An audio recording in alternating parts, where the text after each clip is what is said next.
Hinumagna naman ang kasunduan ng DSWD at mga universidad at lokal na pamahalaan sa bansa para sa pagpapatupad ng Tara Basa Tutoring Program.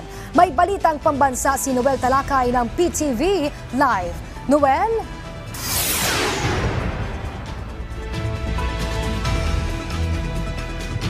Yes, Noel?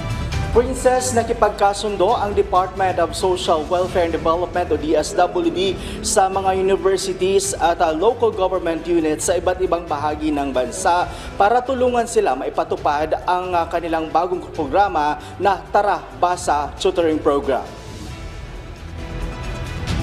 Sa isang ceremonial signing ng Memorandum of Agreement o MOA na ginawa ng DSWD at 66 na mga state and local universities at colleges kasama ang mga LGU mula sa iba't ibang bahagi ng bansa, ito ay para magsagawa ng initial screening ng second hanggang fourth year college na mga mag-aaral na kasama sa low-income families upang maging bahagi ng Tara Basa Tutoring Program. Sa isang pahayag, sinabi ni DSWD Undersecretary Edu Punay, tutulungan makapagtapos ang mga estudyanteng kolehiyo habang tinuturuan naman nila ang mga batang nasa elementary na matuto at tumaas pa ang kanilang kasanayan sa pagbabasa. Sinabi pa ni Punay na magbibigay ito ng pag-asa sa mga college students na kulang ang pera para makapag-aral at sa mga batang hindi marunong magbasa.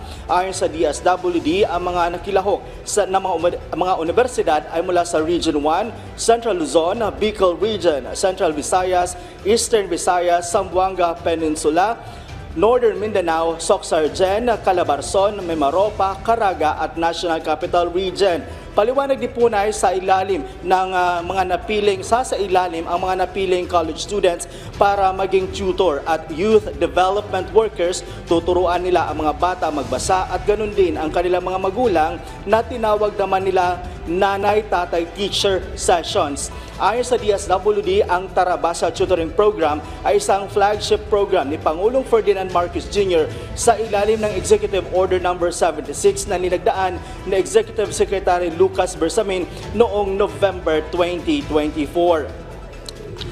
Francis, ayon naman sa DSWD na ang programa ito ay isang conditional program na kung saan ang mga college students na sasailalim nito ay magtatrabaho sa loob ng 20 days at bibigyan sila ng sahod na nasa minimum wage. At magsisimula ang Tara Basa Tutoring Program ngayong May 2025.